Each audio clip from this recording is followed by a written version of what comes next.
chiên chữ là u si cho vào rung nước phim đó thiêm nước yên chốn mi phun đắng gần lúc khó lo lâu dòng ngờ din nạc lê phèl nạc yên tây tu xin ha u si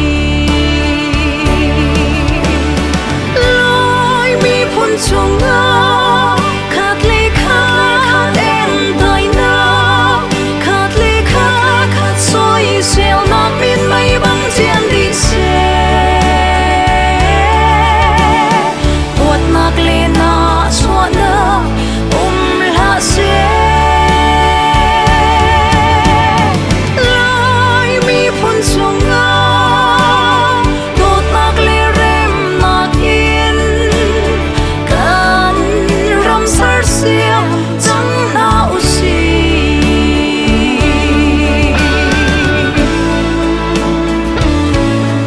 lời mi mùa cả in bia thay lâu chua tí lá xe chua bi u nào ta phơi băng yên y đồ u si và khát lê khát gan y đốt câu chun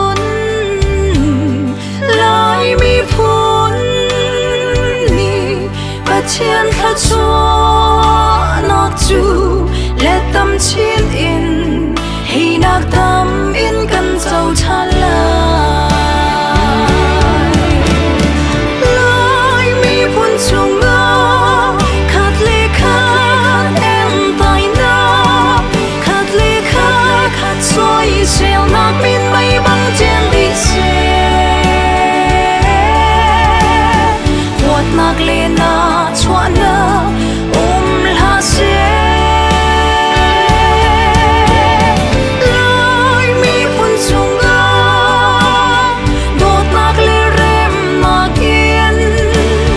can râm sar xiêm chẳng nào gì